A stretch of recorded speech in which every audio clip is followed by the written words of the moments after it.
ಮಿತ್ರರೇ ನಮಸ್ಕಾರ. ಮಿತ್ರರೇ, ತನ್ನನ್ನು ತಾನು ಶಾಂತಿದೂತ, ವಿಶ್ವದಲ್ಲಿ 8 ಯುದ್ಧಗಳನ್ನು ನಿಲ್ಲಿಸಿದ್ದೀನಿ ಹೀಗಂತ ತನ್ನ ಬೆನ್ನನ್ನು ತಾನೇ ತಟ್ಟಿಕೊಳ್ಳುವಂತಹ ಟ್ರಂಪ್ ಇವತ್ತು ಯುದ್ಧ ಆರಂಭಿಸಿದ್ದಾರೆ. ವೆನಿಜುವೆಲಾ ಮೇಲೆ ಇವತ್ತು ಯುದ್ಧ ಮಾಡಬಹುದು, ನಾಳೆ ಯುದ್ಧ ಮಾಡಬಹುದು ಅನ್ನುವಂಥ ಪರಿಸ್ಥಿತಿ ಇತ್ತಲ್ಲ. ಫೈನಲಿ ಅಮೆರಿಕ ವೆನಿಜುವೆಲಾದ ರಾಜಧಾನಿಯ ಮೇಲೆ ಅಟ್ಯಾಕ್ ಮಾಡಿದೆ.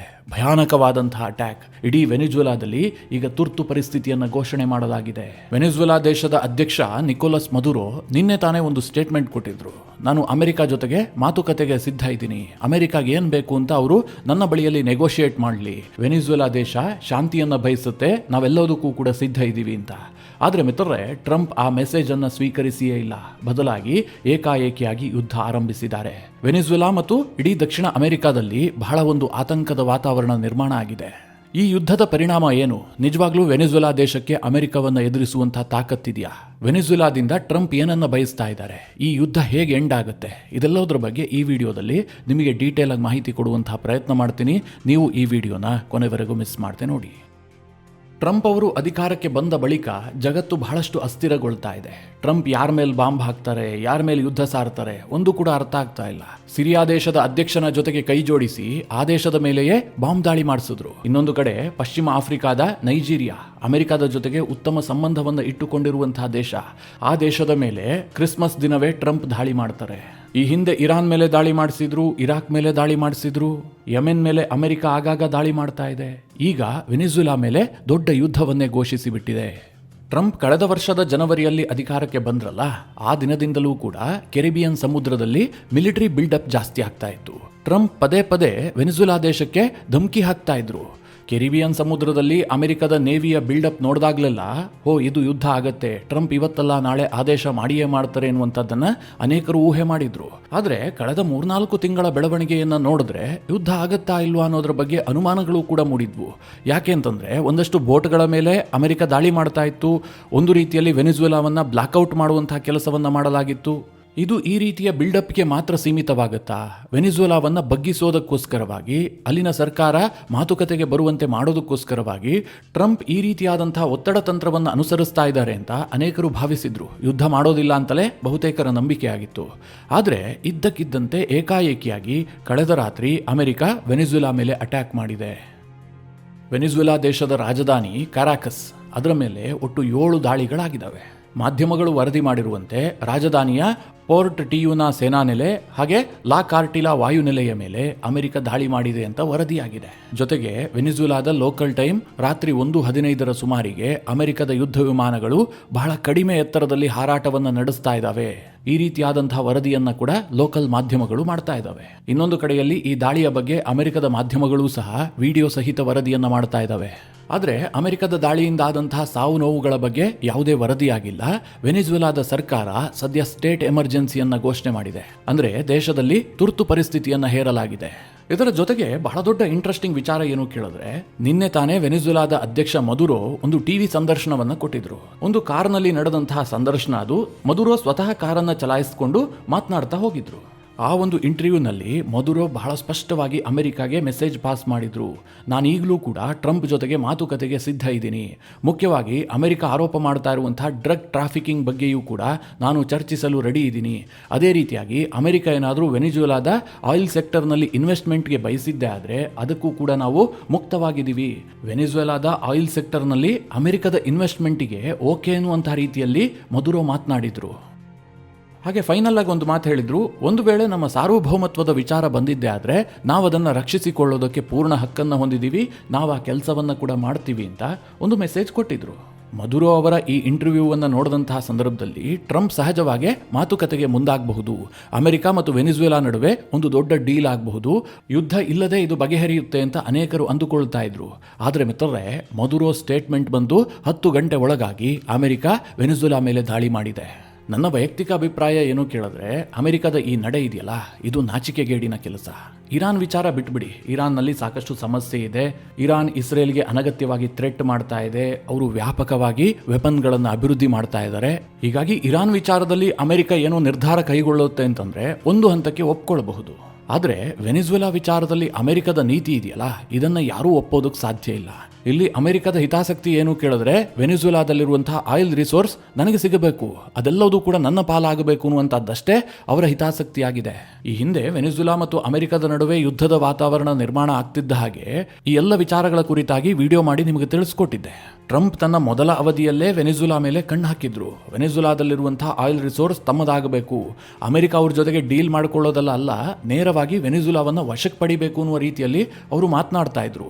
ಈ ಬಾರಿಯ ಚುನಾವಣೆಯ ಸಂದರ್ಭದಲ್ಲೂ ಕೂಡ, ಅಂದರೆ 2024ರಲ್ಲಿ ಅಮೆರಿಕದಲ್ಲಿ ಚುನಾವಣೆ ಆಯ್ತಲ್ಲ, ಅದಕ್ಕೂ ಮುಂಚೆ ಅವರು ತನ್ನ ಎಲ್ಲ ಚುನಾವಣಾ ಭಾಷಣದಲ್ಲೂ ಕೂಡ ವೆನಿಜುವೆಲಾದ ಆಯಿಲ್ ರಿಸೋರ್ಸ್ ಬಗ್ಗೆ ಮಾತನಾಡ್ತಾ ಇದ್ರು.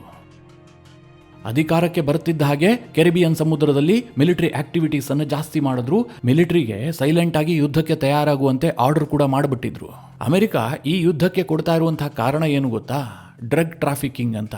ವೆನಿಜುಲಾದಿಂದ ಅಮೆರಿಕಾಗೆ ವಿಪರೀತ ಪ್ರಮಾಣದಲ್ಲಿ ಅಕ್ರಮವಾಗಿ ಡ್ರಗ್ಸ್ ಅನ್ನು ಸಪ್ಲೈ ಮಾಡಲಾಗ್ತಾ ಇದೆ. ಇದು ಅಮೆರಿಕದಲ್ಲಿ ಶಾಂತಿ ಭಂಗಕ್ಕೆ ಕಾರಣ ಆಗ್ತಾ ಇದೆ. ಅಮೆರಿಕದಲ್ಲಿ ಡ್ರಗ್ಸ್ ವ್ಯಾಪಾರ ಅವ್ಯಾಹತವಾಗಿ ನಡೀತಾ ಇದೆ. ಅಮೆರಿಕದ ಯುವಕರು ಡ್ರಗ್ಸ್ಗೆ ಬಲಿಯಾಗ್ತಾ ಇದ್ದಾರೆ. ಹೀಗಾಗಿ ನಾವು ಡ್ರಗ್ ಟ್ರಾಫಿಕಿಂಗ್ ಮೇಲೆ ನಿರ್ದಾಕ್ಷಿಣ್ಯ ಕ್ರಮ ಕೈಗೊಳ್ತೀವಿ ಅಂತ ಟ್ರಂಪ್ ಹೇಳ್ತಾ ಇದ್ರು. ಇದೇ ಕಾರಣವನ್ನು ಮುಂದಿಟ್ಟುಕೊಂಡು ವೆನಿಜುವೆಲಾದ ಅನೇಕ ಬೋಟ್ಗಳ ಮೇಲೆಯೂ ಕೂಡ ಅಮೆರಿಕ ದಾಳಿ ಮಾಡಿತ್ತು. ಆ ಬೋಟ್ಗಳಲ್ಲಿ ನಿಜವಾಗ್ಲೂ ಡ್ರಗ್ಸ್ ಬರ್ತಾ ಇತ್ತು, ಅವರು ಮೀನುಗಾರಿಕೆಗೆ ಬಂದಿದ್ರು, ಇನ್ನೇನು ನಡೀತಾ ಇತ್ತೋ ಗೊತ್ತಿಲ್ಲ. ಅಮೆರಿಕ ಏಕಾಏಕಿಯಾಗಿ ಬೋಟ್ಗಳ ಮೇಲೆ ದಾಳಿ ಮಾಡಿ ಅನೇಕರನ್ನ ಕೊಂದು ಹಾಕಿತ್ತು. ಈಗ ವೆನಿಜುವೆಲಾದ ಅಧ್ಯಕ್ಷ ನಿಕೋಲಸ್ ಮದುರೋ ಸ್ಪಷ್ಟವಾಗಿ ಟ್ರಂಪ್ಗೆ ಹೇಳಿದ್ರು, ನಾನು ಮಾತುಕತೆಗೆ ಸಿದ್ಧ ಇದ್ದೀನಿ, ಡ್ರಗ್ ಟ್ರಾಫಿಕಿಂಗ್ ಅನ್ನು ನೀವು ನಿಜವಾಗ್ಲೂ ತಡೆಯೋದಕ್ಕೆ ಬಯಸಿದ್ದೆ ಆದರೆ ಅದಕ್ಕೆ ಎಲ್ಲ ರೀತಿಯಲ್ಲೂ ಸಹಕಾರ ಕೊಡೋದಕ್ಕೆ ನಮ್ಮ ಸರ್ಕಾರ ಸಿದ್ಧ ಇದೆ ಅಂತ ಓಪನ್ ಆಗಿ ಸ್ಟೇಟ್ಮೆಂಟ್ ಕೊಟ್ಟಿದ್ರು. ಆದರೆ ಟ್ರಂಪ್ಗೆ ಮಾತುಕತೆಗೆ ಇಷ್ಟ ಇಲ್ಲ. ಅವರು ನೇರವಾಗಿ ದಾಳಿ ಮಾಡಿದ್ದಾರೆ. ಅಲ್ಲಿಗೆ ಒಂದು ಅರ್ಥ ಆಗುತ್ತೆ, ಈ ಡ್ರಗ್ಸ್ ವಿಚಾರ ಕೇವಲ ನೆಪ ಮಾತ್ರ. ಟ್ರಂಪ್ ಅವರ ಉದ್ದೇಶ ಇರುವಂತಹದ್ದು ವೆನಿಜುವೆಲಾದ ಆಯಿಲ್ ಅಂತ. ನಿಮಗೆ ನೆನಪಿರಲಿ ಮಿತ್ರರೇ, ಇವತ್ತು ವೆನಿಜುವೆಲಾದಲ್ಲಿ ಅಪಾರ ಪ್ರಮಾಣದ ಆಯಿಲ್ ರಿಸೋರ್ಸ್ ಇದೆ. ಇಡೀ ವಿಶ್ವದಲ್ಲಿ ನಂಬರ್ 1 ಆಯಿಲ್ ರಿಸರ್ವ್ ಹೊಂದಿರುವಂತಹ ದೇಶ ಅದು. ಒಂದು ಅಂದಾಜಿನ ಪ್ರಕಾರ ವೆನಿಜುವೆಲಾದಲ್ಲಿರುವಂತಹ ಆಯಿಲ್ ರಿಸರ್ವ್ ಇದೆಯಲ್ಲ, 303 ಬಿಲಿಯನ್ ಬ್ಯಾರಲ್ಸ್. ಇವತ್ತು ಸೌದಿ ಅರೇಬಿಯಾದ ಬಳಿಯಲ್ಲಿರುವಂತಹ ಆಯಿಲ್ ರಿಸರ್ವ್ ಕೇವಲ 267 ಬಿಲಿಯನ್ ಬ್ಯಾರಲ್ಸ್. ಹಾಗೆ ಇರಾನ್ ಬಳಿಯಲ್ಲಿ 209 ಬಿಲಿಯನ್ ಬ್ಯಾರಲ್ ಇದೆ. ಆದರೆ ನಂಬರ್ 1 ಸ್ಥಾನದಲ್ಲಿರುವಂತಹದ್ದು ಈ ವೆನಿಜುವೆಲಾ ದೇಶ. ಆದರೆ ಅಮೆರಿಕದ ದಬ್ಬಾಳಿಕೆಯ ಕಾರಣದಿಂದಾಗಿ ಅವರು ಸರಿಯಾಗಿ ತನ್ನ ಆಯಿಲ್ ರಿಸರ್ವ್ ಅನ್ನು ಬಳಸ್ಕೊಳ್ಳೋದಕ್ಕಾಗ್ತಾ ಇಲ್ಲ. ಈ ಹಿಂದೆ 2013ರಲ್ಲಿ ನಿಕೋಲಸ್ ಮದುರೋ ವೆನಿಜುವೆಲಾದಲ್ಲಿ ಅಧಿಕಾರಕ್ಕೆ ಬರ್ತಾರೆ. ಅಮೆರಿಕ ಆ ತಕ್ಷಣಕ್ಕೆ ಖ್ಯಾತೆಯನ್ನು ತೆಗೆಯೋದಕ್ಕೆ ಶುರು ಮಾಡುತ್ತೆ. ಈ ನಿಕೋಲಸ್ ಮದುರೋ ಒಬ್ಬ ಸರ್ವಾಧಿಕಾರಿ. ವೆನಿಜುವೆಲಾದಲ್ಲಿ ಪ್ರಜಾಪ್ರಭುತ್ವದ ಪ್ರಕಾರವಾಗಿ ಆತ ಅಧಿಕಾರಕ್ಕೆ ಬಂದಿಲ್ಲ, ಅಲ್ಲಿ ಸರಿಯಾಗಿ ಎಲೆಕ್ಷನ್ ನಡೆದಿಲ್ಲ ಅಂತ ಅಮೆರಿಕ ಆರೋಪ ಮಾಡೋದಕ್ಕೆ ಶುರು ಮಾಡುತ್ತೆ. ಈಗ ರಾಹುಲ್ ಗಾಂಧಿ ಅವರು ಭಾರತದಲ್ಲಿ ಮಾಡ್ತಾ ಇದ್ದಾರಲ್ಲ ಓಟ್ ಚೋರಿ ಅಂತ, ಹಾಗೆ ನಿಕೋಲಸ್ ಮದುರೋ ವಿಚಾರದಲ್ಲಿ ಅಮೆರಿಕ ಆರೋಪ ಮಾಡೋದಕ್ಕೆ ಶುರು ಮಾಡುತ್ತೆ. ಇದೇ ಕಾರಣವನ್ನು ಮುಂದಿಟ್ಟುಕೊಂಡು ವೆನಿಜುವೆಲಾದ ಆಯಿಲ್ ಮೇಲೆ ನಿರ್ಬಂಧಗಳನ್ನು ವಿಧಿಸೋದಕ್ಕೆ ಅಮೆರಿಕ ಶುರು ಮಾಡುತ್ತೆ. ಹೀಗಾಗಿ ವೆನಿಜುವೆಲಾ ಬೇರೆ ಬೇರೆ ದೇಶಗಳಿಗೆ ಆಯಿಲ್ ಅನ್ನು ಎಕ್ಸ್ಪೋರ್ಟ್ ಮಾಡ್ತಾ ಇತ್ತಲ್ಲ, ಅದೆಲ್ಲದೂ ಕೂಡ ನಿಂತು ಹೋಗುತ್ತೆ. ಭಾರತ ಕೂಡ ಈ ಹಿಂದೆ ವೆನಿಜುವೆಲಾದಿಂದ ಆಯಿಲ್ ಅನ್ನು ತರಿಸ್ಕೊಳ್ತಾ ಇತ್ತು. ಆದರೆ ಯಾವಾಗ ಅಮೆರಿಕ ನಿರ್ಬಂಧವನ್ನು ವಿಧಿಸ್ತೋ ಭಾರತ ಕೂಡ ಆಯಿಲ್ ಅನ್ನು ತರಿಸ್ಕೊಳ್ಳೋದನ್ನು ನಿಲ್ಲಿಸ್ಬಿಡ್ತು. ಇದರ ಜೊತೆಗೆ ವೆನಿಜುವೆಲಾಗೆ ಅಮೆರಿಕ ಕೊಟ್ಟಂತಹ ಇನ್ನೊಂದು ಶಾಕ್ ಏನು ಕೇಳಿದ್ರೆ, ಈ ಹಿಂದೆ ಅವರು ಆಯಿಲ್ ಅನ್ನು ಎಕ್ಸ್ಪೋರ್ಟ್ ಮಾಡ್ತಾ ಇದ್ರಲ್ಲ, ಅದಕ್ಕೆ ಅವರಿಗೆ ಹಣ ಸಿಗ್ತಾ ಇತ್ತು. ಆ ಹಣ ಯಾವ ರೂಪದಲ್ಲಿ ಸಿಗ್ತಾ ಇತ್ತು? ಡಾಲರ್ ರೂಪದಲ್ಲಿ. ಯಾಕೆಂದ್ರೆ ಎಕ್ಸ್ಚೇಂಜ್ ಮಾಡ್ಕೊಳ್ಳುವಂಥದ್ದು ಡಾಲರ್ನಲ್ಲೇ ಅಲ್ವಾ. ಯಾವಾಗ ವೆನಿಜುವೆಲಾ ಮತ್ತು ಅಮೆರಿಕದ ನಡುವೆ ತಿಕ್ಕಾಟ ಶುರು ಆಯ್ತಲ್ಲ, ಆಗ ಅಮೆರಿಕ ಈ ಡಾಲರ್ ರಿಸರ್ವ್ ಅನ್ನ ಕಂಪ್ಲೀಟ್ ಆಗಿ ಫ್ರೀಸ್ ಮಾಡಿಬಿಡ್ತು. ಅವರು ಆಯಿಲ್ ಮಾರಾಟ ಮಾಡಿದ್ದು ಅವರ ದೇಶದ ಸಂಪತ್ತದು. ಹೀಗಾಗಿ ಬಂದ ಹಣ ಅವ್ರಿಗೆ ಸಿಗಬೇಕಾಗಿತ್ತು, ಆದರೆ ಅಮೆರಿಕ ಅದನ್ನ ಫ್ರೀಸ್ ಮಾಡಿಡ್ತು. ಈ ರೀತಿಯಾಗಿ 2013ರಿಂದ ಈಚೆಗೆ ಅಮೆರಿಕ ವೆನಿಜುವೆಲಾ ಮೇಲೆ ವಿಪರೀತವಾದಂತಹ ಒತ್ತಡ ಹೇರ್ತಲೇ ಬಂದಿದೆ. ಟ್ರಂಪ್ ಅವರ ಮೊದಲ ಅವಧಿಯಲ್ಲೇ ಯುದ್ಧ ಆಗಿಬಿಡುತ್ತೆ ಎನ್ನುವಂತಹ ವಾತಾವರಣ ಇತ್ತು, ಆದರೆ ಆಗಿರಲಿಲ್ಲ. ಈಗ 2ನೇ ಅವಧಿಗೆ ಅಧಿಕಾರಕ್ಕೆ ಬಂದ ತಕ್ಷಣವೇ ಯುದ್ಧಕ್ಕೆ ರೆಡಿ ಆಗಿದ್ರು. ಈಗ ಮಾತ್ರ ಯುದ್ಧ ಆರಂಭಗೊಂಡಿದೆ. ಹಾಗಾದ್ರೆ ಅಮೆರಿಕದ ಉದ್ದೇಶ ಏನು ಕೇಳಿದ್ರೆ ಬಹಳ ಸಿಂಪಲ್. ವೆನಿಜುವೆಲಾದಲ್ಲಿ ಮದುರೋ ಆಡಳಿತ ಹೋಗಬೇಕು, ಒಂದಾ ತನ್ನ ಕೈಗೊಂಬೆ ಸರ್ಕಾರ ಬರಬೇಕು, ಇಲ್ಲ ಇಡೀ ದೇಶ ತನ್ನ ಕೈವಶಕ್ಕೆ ಬರಬೇಕು. ಇಡೀ ವೆನಿಜುವೆಲಾದಲ್ಲಿರುವಂತಹ ಆಯಿಲ್ ರಿಸರ್ವ್ ಏನಿದೆ ಅದು ಅಮೆರಿಕದ ಕೈವಶ ಆಗಬೇಕು. ಇದಿಷ್ಟೇ ಟ್ರಂಪ್ ಅವರ ಉದ್ದೇಶ, ಅಮೆರಿಕದ ಉದ್ದೇಶವೂ ಕೂಡ ಹೌದು. ಇದು ಜಗತ್ತಿಗೆಲ್ಲ ಬುದ್ಧಿ ಹೇಳ್ತಾ ಇರುವಂತಹ, ಯುದ್ಧ ನಿಲ್ಲಿಸಿದ್ದೀನಿ ಅಂತ ಹೇಳಿ ತನ್ನ ಬೆನ್ನನ್ನು ತಾನೇ ತಟ್ಕೊಳ್ತಾ ಇರುವಂತಹ ಟ್ರಂಪ್ ಅವರ ಹೇಸಿಗೆ ಕೆಲಸ ಇದು. ಹಾಗಾದ್ರೆ ಈ ಯುದ್ಧ ಹೇಗೆ ಮುಂದುವರಿಯುತ್ತೆ? ವೆನಿಜುವೆಲಾ ಅಮೆರಿಕವನ್ನು ಎದುರಿಸೋದಕ್ಕೆ ಶಕ್ತಿಯನ್ನ ಹೊಂದಿದೆಯಾ ಕೇಳಿದ್ರೆ ಖಂಡಿತವಾಗ್ಲೂ ಇಲ್ಲ. ವೆನಿಜುವೆಲಾ ದೇಶಕ್ಕೆ ಇರಾನ್, ರಷ್ಯಾ, ಚೈನಾ ಇವರೆಲ್ಲರೂ ಕೂಡ ಸಪೋರ್ಟ್ ಮಾಡ್ತಾ ಇದ್ದಾರೆ. ಆದರೆ ಮಿತ್ರರೇ, ಅವ್ರು ಯಾರೂ ಕೂಡ ನೇರವಾಗಿ ಬಂದು ರಕ್ಷಿಸೋದಕ್ಕೆ ಸಾಧ್ಯ ಇಲ್ಲ. ರಷ್ಯಾ ತಾನೇ ಯುದ್ಧದಲ್ಲಿ ಮುಳುಗಿದೆ, ಹೀಗಾಗಿ ವೆನಿಜುವೆಲಾ ಸಹಾಯಕ್ಕೆ ಬರುವಂತಹದ್ದು ದೂರದ ಮಾತು. ಇನ್ನೊಂದು ಕಡೆಯಲ್ಲಿ ಇರಾನ್ನ ಕತೆ ನಿಮಗೆ ಗೊತ್ತೇ ಇದೆ. ಇರಾನ್ ಮೇಲೆ ಯಾವುದೇ ಕ್ಷಣದಲ್ಲಿ ಅಮೆರಿಕ ಯುದ್ಧ ಮಾಡುವಂತಹ ಸನ್ನಿವೇಶ ನಿರ್ಮಾಣ ಆಗಿದೆ. ಹೀಗಾಗಿ ಇರಾನ್ ವೆನಿಜುವೆಲಾ ಬಗ್ಗೆ ಯೋಚನೆಯನ್ನು ಕೂಡ ಮಾಡೋದಿಲ್ಲ. ಇನ್ನು ಚೈನಾಗೆ ರಕ್ಷಣೆಗೆ ಬರುವಂತಹ ಕೆಪಾಸಿಟಿ ಏನೋ ಇದೆ, ಆದರೆ ಚೈನಾಗೆ ತೈವಾನ್ ಮುಖ್ಯವಾಗಿದೆಯೇ ಹೊರತು ವೆನಿಜುವೆಲಾ ಅಲ್ಲ. ಒಂದು ವೇಳೆ ಅಮೆರಿಕ ವೆನಿಜುಲಾ ಯುದ್ಧವನ್ನು ಕಂಟಿನ್ಯೂ ಮಾಡಿ ಇನ್ನೊಂದು ಕಡೆ ಇರಾನ್ ಮೇಲೂ ಕೂಡ ಯುದ್ಧದಲ್ಲಿ ಮುಳುಗಿದ್ದೆ ಆದರೆ 100% ಹೇಳ್ತೀನಿ, ಚೈನಾ ತೈವಾನನ್ನು ವಶಕ್ಕೆ ಪಡೆಯುತ್ತೆ. ಯಾಕೆಂದರೆ ಅವ್ರಿಗೆ ತುಂಬ ಚೆನ್ನಾಗಿ ಗೊತ್ತು ಅದೇ ರೈಟ್ ಟೈಮ್. ಅದನ್ನು ಬಿಟ್ಟರೆ ಮುಂದೆ ಯಾವತ್ತೂ ಕೂಡ ತೈವಾನನ್ನು ವಶಕ್ಕೆ ಪಡೆಯುವಂಥದ್ದು ಅಸಾಧ್ಯ ಆಗಿಬಿಡುತ್ತೆ. ಇನ್ನು ಏಕಾಂಗಿಯಾಗಿ ಅಮೆರಿಕವನ್ನು ವೆನಿಜುಲಾ ಎದುರಿಸೋದಕ್ಕೆ ಸಾಧ್ಯವೇ ಇಲ್ಲ. ಯಾಕೆ ಅಂತ ಚಿಕ್ಕದಾಗಿ ಹೇಳ್ಬಿಡ್ತೀನಿ. ಅಮೆರಿಕ ವಿಶ್ವದಲ್ಲೇ ನಂಬರ್ 1 ಮಿಲಿಟರಿ ಪವರನ್ನು ಹೊಂದಿದೆ. ಆದರೆ ವೆನಿಜುವೆಲಾ ಮಿಲಿಟರಿಯಲ್ಲಿ 50ನೇ ರ್ಯಾಂಕ್ನಲ್ಲಿದೆ. ಅಮೆರಿಕದ ಬಳಿಯಲ್ಲಿ 13 ಲಕ್ಷ ಆಕ್ಟಿವ್ ಸೈನಿಕರಿದ್ರೆ 8 ಲಕ್ಷ ರಿಸರ್ವ್ ಫೋರ್ಸ್ ಇದೆ. ಆದರೆ ವೆನಿಜುವೆಲಾ ಸೇನೆಯಲ್ಲಿ ಕೇವಲ 1,09,000 ಆಕ್ಟಿವ್ ಸೈನಿಕರಿದ್ದಾರೆ, ಜೊತೆಗೆ 8,000ದಷ್ಟು ರಿಸರ್ವ್ ಫೋರ್ಸ್ ಇದೆ. ಇನ್ನು ಅಮೆರಿಕದ ವಾರ್ಷಿಕ ಡಿಫೆನ್ಸ್ ಬಜೆಟ್ ಇದೆಯಲ್ಲ, ಇದು $900 ಬಿಲಿಯನ್ ಅನ್ನು ಕ್ರಾಸ್ ಆಗುತ್ತೆ. ಆದರೆ ವೆನಿಜುವೆಲಾ ತನ್ನ ಮಿಲಿಟರಿಗಾಗಿ ವೆಚ್ಚ ಮಾಡ್ತಾ ಇರುವಂತಹದ್ದು ಒಂದು ವರ್ಷಕ್ಕೆ ಕೇವಲ $2 ಬಿಲಿಯನ್. ಅಲ್ಲಿಗೆ ಅರ್ಥ ಮಾಡ್ಕೊಳ್ಳಿ, ಅಮೆರಿಕ ವೆನಿಜುಲಾ ದೇಶಕ್ಕಿಂತಲೂ ಕೂಡ ತನ್ನ ಮಿಲಿಟರಿಗಾಗಿ ಒಂದು ವರ್ಷಕ್ಕೆ 450ರಿಂದ 500 ಪಟ್ಟು ದೊಡ್ಡದಾದಂಥ ಮಿಲಿಟರಿ ಬಜೆಟ್ ಅನ್ನು ಹೊಂದಿದೆ. ಜೊತೆಗೆ ಅಮೆರಿಕದ ಏರ್ಫೋರ್ಸ್ ಬಳಿಯಲ್ಲಿ F-16, F-22 ರಾಫ್ಟರ್, F-35 ಇಂತಹ ಅತ್ಯಾಧುನಿಕವಾದಂತಹ 5th ಜನರೇಷನ್ ಫೈಟರ್ ಜೆಟ್ಗಳಿದ್ದಾವೆ.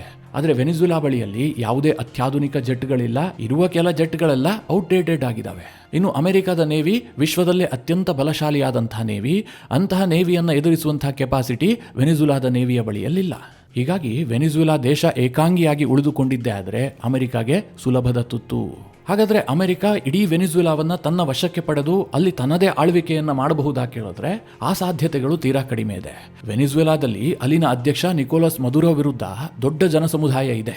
ಹಾಗಂದ ಮಾತ್ರಕ್ಕೆ ಅವರು ಅಮೆರಿಕದ ಆಡಳಿತವನ್ನು ಒಪ್ಪಿಕೊಳ್ಳೋದಿಲ್ಲ.